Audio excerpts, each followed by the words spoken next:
Assalamualaikum warahmatullahi wabarakatuh. Halo teman-teman, selamat sore. Ini aku mau panen nih. Kan teman-teman itu kan tanya gimana caranya panen loloh induk ya. Ini kebetulan aku mau panen. Nah teman-teman, kalau dilihat jaraknya ya, aku kan sebenarnya baru panen nih. Ya, aku bilang adiknya sebentar lagi nanti akan keluar. Dan ini sekarang waktunya adiknya aku panen. Kakaknya itu di depan teman-teman, nanti saya kasih tahu ya, sudah mulai mapan, nggak giras, nggak gerabakan. Ya, kalau terbang-terbang karena dia kaget, dia takut, itu wajar. Karena loloh induk itu memang seperti itu. Tetapi seiring waktu dia nanti akan lebih mapan lagi. Ini aku masih pantau ya, karena si induk betina itu lagi di dalam glodok. Takutnya nanti ganggu. Biar dia keluar dulu, baru nanti aku tangkap anaknya. Ini si induk betinanya juga lagi ngeram, bentar lagi nih netes teman-teman. Kalau dihitung ya, memang ini cepat. Ya, pada umumnya itu biasanya setelah anak keluar, itu baru proses kawin dan bertelur. Sekitar 7 hari lah, atau seminggu. Itu baru dia nanti nelor lagi gitu ya. Cuman ini cepat. Kalau dihitung nih teman-teman ya, setelah anak keluar ya dari glodok, jarak antara 3 hari itu perkiraan saya, karena saya menghitung dari netas dia ya, selama dia ngeram itu kan rata-rata 12 hari. Itu termasuk cepet ya, 3 hari itu udah ada telur itu. Nah, proses kawinnya kapan? Ternyata proses kawin itu sebelum anak keluar glodok. Ya, ini tadi aku juga udah lihat nih, dia si jantan itu udah mulai ngerayu-ngerayu ya, artinya sudah mulai birahi lagi dia.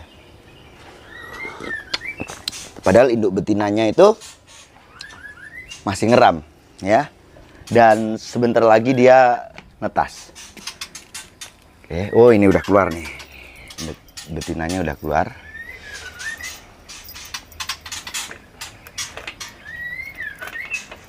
Cara nangkepnya gimana Om Sanda? Oke, nanti aku kasih tahu cara nangkepnya. Nggak pakai jaring ya, pakai tangan aja.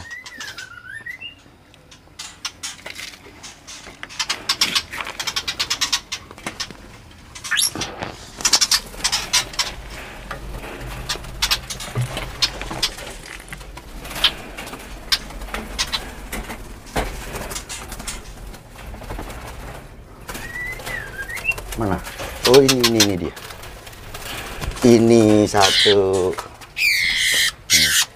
Aduh, satunya terbang. Nih teman-teman nih ya, anaknya satunya. Ayo.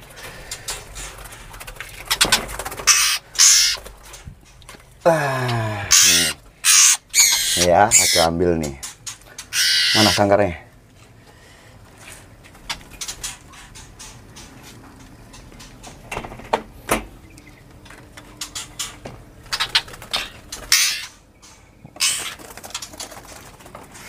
Aku mau cek dia ngeram berapa ya. Ini kebetulan nih juga teman-teman, si induk betina tuh, oh itu mau netas tuh, udah mulai pecah tuh ya. Ya kayaknya sih besok ya, kemungkinan besok itu netas nih. Aku kasih tahu nih teman-teman nih. Oke, telurnya 2 ya. Itu yang sebelah sana itu udah mulai ada pecah itu atas tuh ya. Artinya kemungkinan besar besok, kalau nggak nanti malam, dia netas nih. Oke lah. Jadi kebetulan nih teman-teman, untuk induk betinanya ini kan, induk jantan dan betina ini udah mau mabung. Udah waktunya dia mabung sebenarnya. Jadi normal ya, karena kebanyakan itu malah nggak netas ya biasanya, tapi ini tetap dia netas. Cuma jumlah dari telur itu memang berkurang karena posisinya memang sudah mau mabung. Si induk jantannya itu udah parah, itu udah aku kasih lihat ya.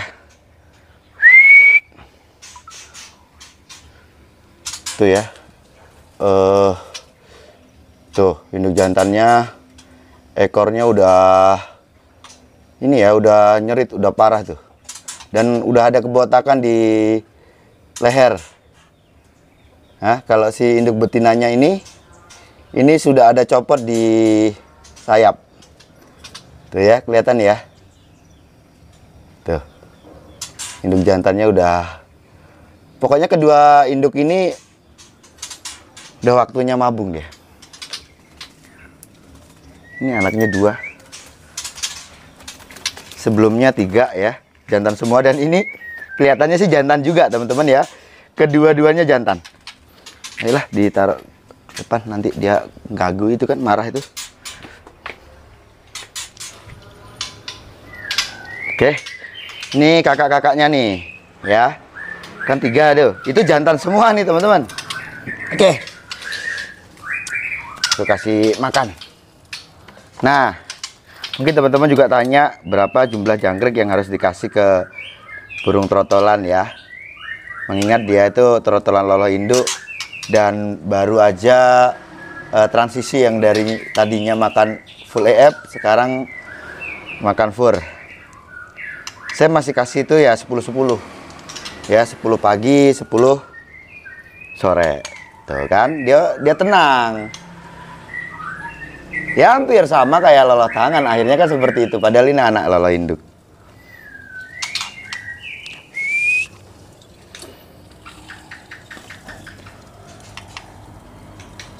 Oke lah, asik ya teman-teman ya. Itulah makanya saya pengen teman-temanku juga itu bisa menikmati hobi. Ya, kan seneng tuh. Senengnya ternak murai batu ya seperti itu teman-teman ya. Ya kita nggak bicara soal lombanya aja gitu. Lomba itu kan sebagai pembuktian lah. Apa yang kita upayakan, apa yang kita pelihara itu berprestasi. Itu kan suatu pencapaian yang luar biasa ya. Cuma terlepas dari lomba itu teman-teman, sebenarnya kita tuh udah menang banyak gitu ya. Sebelum lomba menang aja kita udah menang banyak. Menang banyaknya gimana? Murai batu itu salah satu burung yang beda ya, kayak anis kembang, anis merah, terus cucak hijau, cucak rowo, gitu. Kenari, gitu, kan? Kalau murai batu itu di kandang itu gacor gitu teman-teman ya, lebih gacor ketimbang burung-burung seperti mana kenari. Kenari itu banyak yang nggak bunyi. Bunyinya kalau dia birahi aja. Kalau murai batu pokoknya dari sejak dia jodohkan sampai dia berproduksi pun itu gacor. Apalagi kok dia itu waktunya birahi untuk kawin sama sewaktu dia netas, itu tambah gacor tuh ya. Bukan netas, sewaktu anak itu mulai umur sekitar 5 hari setelah dia netas itu gacor. Tapi kalau masih umur 0 hari itu biasanya dia cenderung diem, karena itu insting alami dia supaya dia tidak, maksud dia itu ya, tidak memancing predator untuk mengganggu anaknya, karena anaknya juga masih kecil. Itu kalau anak udah keluar glodok, walah itu tambah gacor lagi itu. Apalagi anaknya mulai terbang-terbang itu, buat digacor tuh pokoknya itu ya. Dia marah-marah, bongkar materi itu pasti. Nah, kalau kita bicara tentang hobi, kita udah bisa mendengarkan suara ya, ocehan burung kita kan ya, untuk harian udah kita bisa nikmati. Selain itu kita bisa lihat dari kan visual ya, visualnya itu juga ada, kita juga bisa nikmati itu. Terus dilihat dari anak-anaknya yang lucu-lucu seperti ini teman-teman, ini kan imut-imut nih ya, baru aja dipanen. Ini umurnya sekitar 10 hari setelah dia keluar glodok. Kalau di hitungan keluar glodok itu ada yang 10 hari, ada yang 11 hari. Artinya ya anggap aja 25 hari ya. Sebelum ini belum ada nih, 25 hari belum ada ini teman-teman. Ya. Dan saya untuk pemanenan ya, ini saya panen ini di umur segitu dia udah makan kroto sendiri ya, walaupun toh juga masih dibantu lolos sama indukannya. Dan ini aman. Nah teman-teman kalau pengennya itu cepet-cepet memanen gitu ya, tidak berpatokan pada umurnya berapa gitu, teman-teman itu amati aja dia sudah mau makan sendiri atau belum. Karena kan ada tuh kalau udah gini ya, kalau manennya itu di umur di atas 30 hari itu saya pastikan dia udah makan sendiri gitu. Cuman kalau mungkin teman-teman memperhitungkan tentang wah kalau di kandang terus makan keroto juga sulit, apalagi ini menghadapi nanti musim hujan gitu ya. Ya teman-teman mungkin ada perhitungan di situ, teman-teman akhirnya memanen lebih awal. Nah, pastikan aja panen awal itu tadi yang penting dia sudah bisa makan sendiri. Ya kalau dia itu ngarngur-ngarngur manja dengan induknya minta makan tuh wajar ya, wajar seumur segini. Bahkan ini kalau tidak dipanen di kandang umur segini, ini kan sekitar 1 bulanan ya, itu juga dia manja teman-teman ya, dia minta diloloh sama indukannya. Asik ya, adaptasinya bagus. Ketiganya juga begitu ya, sama tuh, udah makan sentra semua. Dan kenapa nggak dikroto aja gitu ya kalau udah makan fur seperti ini. Jadi memang aku itu sendiri teman-teman ada tahapan ya. Awal kita panen dia full kroto. Setelah full kroto diajari fur. Setelah fur itu tadi tidak dikasih kroto. Ya kenapa? Karena kita itu bentuk karakter jinaknya dulu supaya burung tidak terlalu gerabakan. Nih kelemahannya di lolo induk adalah terlalu giras. Ya itu sih sebenarnya ada min plusnya sih ya. Kalau orangnya sabar untuk menggantang burung itu ya, mungkin habis pastol dia sabar untuk menggantangkan burungnya ya, dia giras nggak masalah. Tetapi yang jadi masalah adalah saat teman-teman pengennya cepat-cepat, setelah dia pastol udah pengennya mau digantangin. Nah karena dia itu giras, secara otomatis dia juga nggak mapan nanti di lapangan. Dia nggak tenang, dia takut sama keramaian, dia takut sama orang. Jangankan dia mau tarung sama orang aja, apalagi kalau gantangannya masih ada teriak. Yang pasti burungnya pasti akan gelabakan tuh nanti ya. Itu ya. Jadi ada bagusnya apa? Bagusnya semakin kalau dia giras, kan sebenarnya digiras pun nanti lambat laun dia juga akan lebih tenang. Cuma kalau masih pastolnya itu biasanya sih kalau kita tidak didik dia untuk bentuk untuk sedikit agak jinak seperti ini, ya nanti waktu pastol itu pasti dia masih giras. Ya, sisi bagusnya apa? Akhirnya teman-teman kan menunggu sampai dia paling tidak itu mabung sekali. Nah di saat mabung sekali itu burung itu betul-betul siap dari segi mental, kemauan tarung, ya kondisi juga karena sudah mengalami proses rawatan yang konsisten selama mungkin kurang lebih 1,5 tahun kan seperti itu. Akhirnya burung itu betul-betul siap dihadirkan ke lapangan. Nah itu sisi bagusnya itu, ya kan? Karena ya kalau dibilang sisi buruknya ya itu tadi, kalau dia terlalu giras, sewaktu pastol kita bawa dia ke lapangan yang pasti dia nggak kerja, malah dia takut. Gitu lah teman-teman ya. Tenang kan? Kasih makan. Jadi tahapan itu tadi setelah nggak kasih kroto, nanti kasih jangkrik seperti ini. Inilah cara kita untuk biar burung itu menganggap bahwa kita itu tidak berbahaya. Ini loh, aku nggak berbahaya, gitu kan ya. Nih, tak kasih makan. Gitu loh, maksudnya seperti itu. Ya ini cara untuk apa ya, menjinakkan itu seperti ini ya. Kalau untuk burung yang dari hutan itu pakai terapi lapar. Metodenya sih hampir sama. Toh juga yang namanya anak hasil dari loloh induk itu kan hampir sama gitu ya. Hampir sama seperti mana burung-burung muda hutan. Oke lah teman-teman ya. Itu aja, ini udah kasihan, ini waktunya dia kasih makan. Biar dia tenang, nanti saya kasih tempat. Dia kan pasti apa ya, takut ya, yang tadinya deket sama indukannya gitu ya, sekarang dipisah, apalagi masih kecil. Oke lah gitu aja teman-teman ya. itu tadi caranya. Dan oh ya, waktunya ngasih ring ya. Oke teman-teman, sekalian aja ya. Nah mungkin yang tanya cara ngasih ring lolo induk gimana.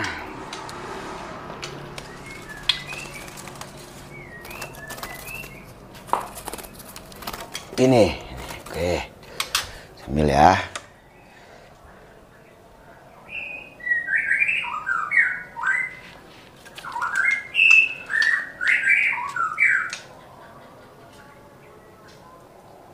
Kamu takut ya? Takut ya kamu ya? Takut nih dia teman-teman nih. Ini kan? Dia takut tuh.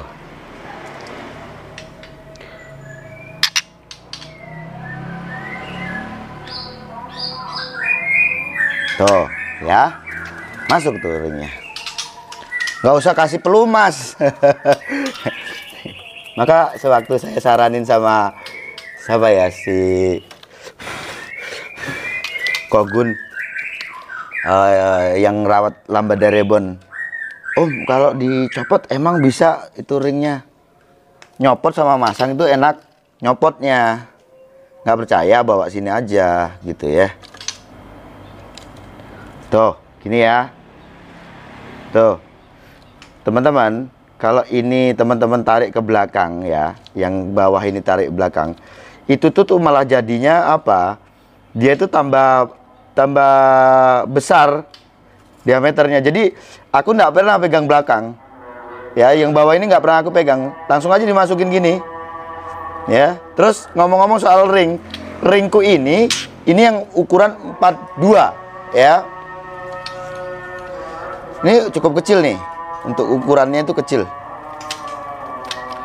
Agak sulit kalau dipasang ke burung yang sudah dewasa, tapi bukan berarti nggak bisa.